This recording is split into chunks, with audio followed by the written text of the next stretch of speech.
In this section, we're going to create the enemy node. We're going to start off and discuss the enemy types. Then, we're going to create a new node for the basic enemy ship. We're then going to ensure the enemy node has a sprite and a collision shape for the hitbox. We're also going to add two animations, one for getting hurt and the other for the boom effect. Now let's go ahead and jump right in. This here is going to represent each enemy node we're going to create. Starting off here on the left, this is going to represent our basic enemy node. Now the basic enemy node is going to be the fastest node. It's going to move at a downward motion towards the player. It's also going to be able to only be hit by one laser before destroying itself. Now the middle one is going to be representing our strong enemy ship. Now this enemy is going to move in the same direction, but slower than the basic type. It's also, though, going to be able to be hit by 3 lasers before destroying itself. The last enemy node we're going to create is going to be the asteroid node. Now this node is going to move slow also, but unlike the other two ships, it won't be able to be destroyed by any amount of laser attacks. Alright, let's go ahead and get started with our first enemy.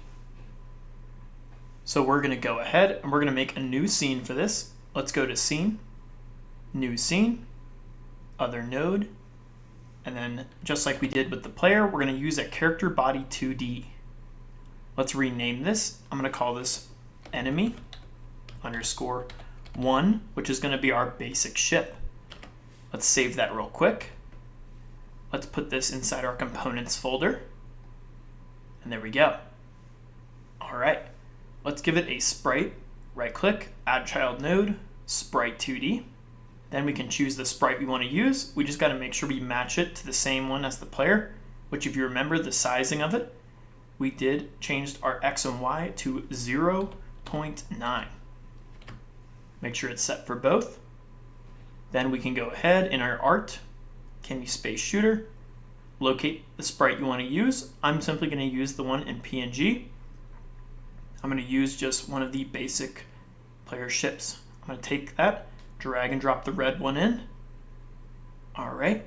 Then I'm going to go ahead and I'm going to rotate this towards down because that's the direction it's going to eventually move. So I'm going to go ahead, take the rotation and do 180.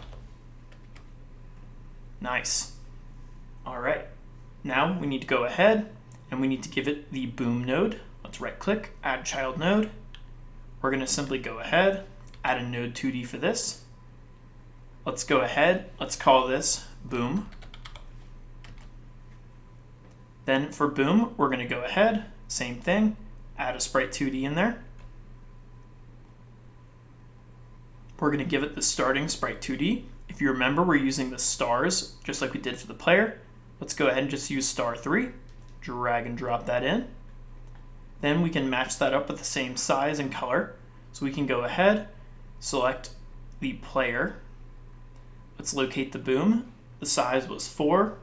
And then for the color and modulate, we can select it and just save that hex value. So let's go ahead, copy that, go back to enemy 1. Let's go ahead, change the scale to 4 for each. And then go ahead to visibility, change the modulate to match up with the value we just copied. There's that nice orange. Let's for now make this invisible. We don't want to see that. All right, now we just need to add our area 2D. Let's right click, add child node, area 2D. We also have to give this a group tag because this is going to be the thing that goes into the player. And if you remember what we did in the script, we said we're looking for that enemy tag. So we're selecting it, go to node, groups, add a new one, and all lowercase, enemy. Then we're going to go ahead, right click, add child node, collision shape, inspector, and then go ahead, just give it a nice circle, kind of just wrapping around it. Now we're not going to give this one a collision shape. That's why we're getting this little warning here. It's looking for that. And this is because we want this enemy to basically go through those static bodies we have in main. All right. The only thing we really care about is if it runs into the player. Now, when we go, of course, we're going to spawn it above here and then, of course, delete it somewhere below if it doesn't get defeated by the player. but we don't need a collision shape to do that. We just need an area 2D. So now that we have that there, we can go ahead and add the two animations. Let's go ahead, right click, add child node, animation player. We're going to call this one just boom, just like we did with the player one. We can add it here. It's real simple. Just use animation, new, and the first one will be called idle. And for idle, all we're going to do is just make our sprite 2D invisible like it is currently. So go ahead, save that as off, just like that. Let's do the hurt now, or hurting. Either one's fine. Let's go ahead now and make this active. So I'm going to go ahead, turn this on, save that value. Let's do like 0.2.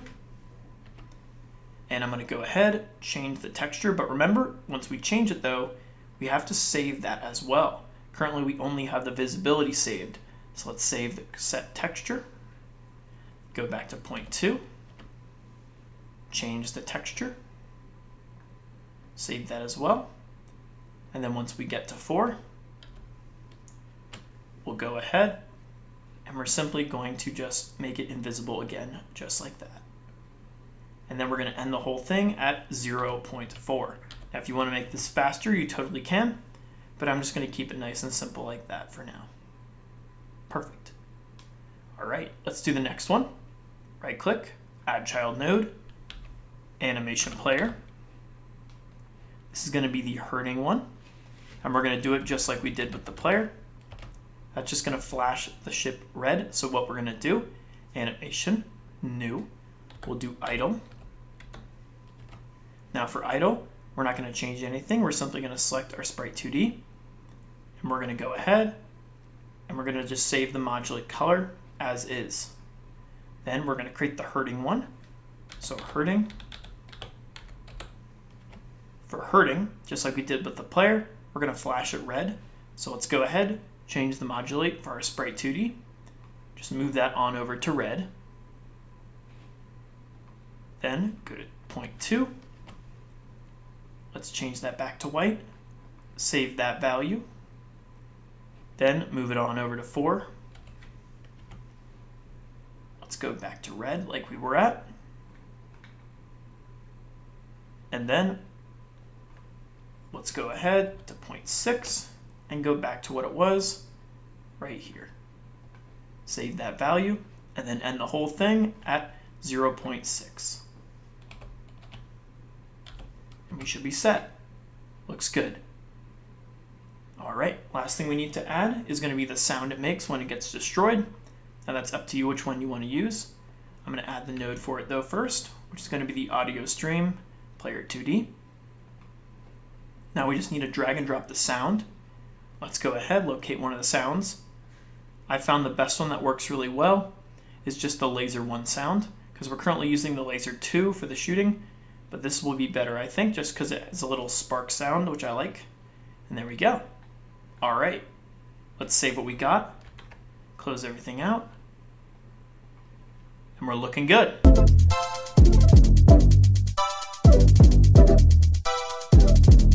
In this section, we're going to create the enemy script. We're going to start off and create a new script for the enemy node. We're then going to give the enemy a downward motion towards the player. We're also going to ensure the enemy can be destroyed when hit by a laser. Now let's go ahead and jump right in. All right, let's get started creating the enemy script. Now this script we're going to reuse for each type of enemy node. So let's go ahead and select our main node for the enemy, add the script. Let's remove that last part, _1, because we're going to reuse this. I'm going to go ahead now, save this in the correct location. We're going to save this in our scripts folder. Open, create. All right, we're going to add some variables here starting off. We're going to do an @export. We're going to call this variable health. And we're going to set the default health to 1. We're also going to create another @export right below it. We're going to call this speed. And we're going to set the default value simply to 100.0. We're then going to go ahead, create another @export variable. This is going to be called type, and this will be used to help determine which enemy this is. And we're just going to simply equal this to double quotes, ship. Now we're also going to create one more variable. We're going to call this destroyed. And we're going to simply always equal this to false starting off. Now one function we can create real quick is going to be our function underscore ready. And all we're going to have in here is setting the default animations, which we can go ahead, drag and drop each one, and do a dot play, and set idle. Let's do it for the other one also. Take it, drag and drop, dot play, idle. Go ahead, save what you got. All right, let's continue on. Next function we're going to create, this is going to be our process function, so our function that continuously updates throughout the game running. Let's go ahead, do function underscore process. And then we're going to go ahead, first thing we're going to do is a simple if global dot game on, and we want to make sure that that is on. And we're going to go ahead, do another global dot, and we'll do game over if that equals false. Then inside of there, we're going to go ahead, we're simply going to set our velocity equal to vector 2. Within vector 2, we're going to pass in the variables such as 0, 1, which is going to give it that motion downward on the screen. Now we also need to times that by our set speed, just like that. Next up, we're going to go ahead and initiate our move and slide to give it the velocity movement. Outside of that if statement, we're going to do another one. This time we're going to say health is less than or equal to 0, and destroyed double equals false. If that's the case, then we're going to go ahead. We're simply going to set destroyed now equal to true, so this only runs one time. We're also going to go ahead, set our global dot score plus equals 1. And then we're going to run a function that we're going to create called destroy. All right, let's go ahead and create that destroy function real quick. I'm going to copy the name, leave the process function, do a function, destroy. Now in this function, what we want to do is, of course, freeze the position, so equal speed to 0 now. We're also going to go ahead, say if our type equals ship. Then we're going to go ahead. We're simply going to turn off our main sprite image, do a dot visible, and simply equal that now to false. Next up, we're going to go ahead, play the animation, so drag and drop that boom animation, do a dot play, and set hurting. Then we're going to go ahead, make sure that is correct. I think we might have named it the opposite. Hurting though, yep, that's fine. And that one's hurting also, but no worries, we'll keep it as is. So we have our animation playing. Then we're going to go ahead. We're simply going to go ahead and make the sound, so drag and drop the audio player, do a dot play, and then we're going to go ahead. We're going to do an await, and we're going to wait for the animation to finish, which we can do that simply by dragging and dropping that in there. Do a dot finished, animation finished. All right, just like that. Then once the animation's over, we're simply going to go ahead and just cue free the entire node just like that. Looks great. Now we can go ahead and we're going to go ahead and do our area entered now. So select our area 2D, go to the node of that, go to signals and select area entered, connect it to the enemy 1. In here we're going to add a couple things. Let me add some enters to make some space. All right, So first thing we're going to check is see if we are running into the player. So we're going to say if area dot is underscore in underscore group. If that's the case, we're looking for player.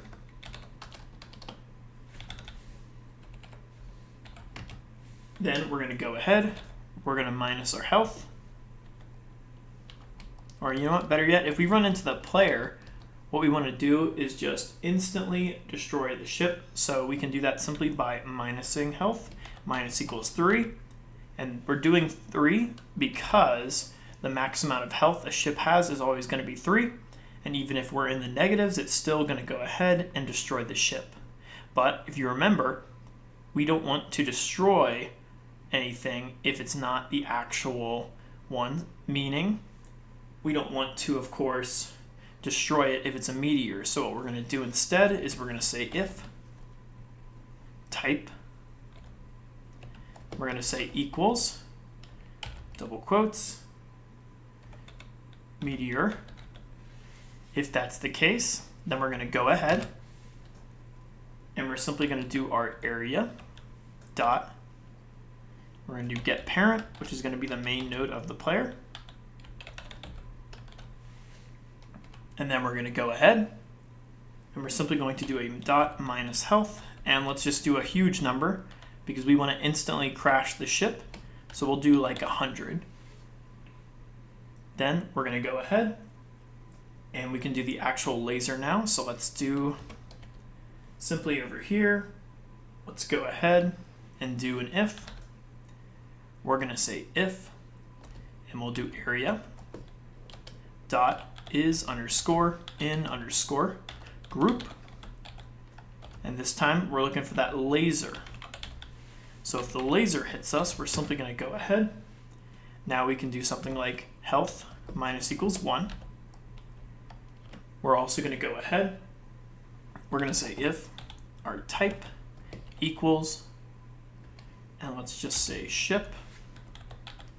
If that's the case, then we're going to go ahead. Actually, on top of that, we're also going to go ahead and say and our health is greater than equal. We'll say, yeah, greater than, or we'll just say greater than 0. We're going to go ahead and we're going to run our hurt animation. So let's go ahead and let's drag and drop the hurting dot play, set hurting. Then we're going to go ahead, do another if inside of here and say if our area, and we're going to do dot get underscore parent parentheses set dot laser, and we're going to say underscore type. If that does not equal type 3, then we're going to go ahead and we're going to do our area dot get underscore parent, and then we're going to go ahead, simply do again our Q free, and we'll go Q underscore free parentheses set. Awesome. All right, looks good there.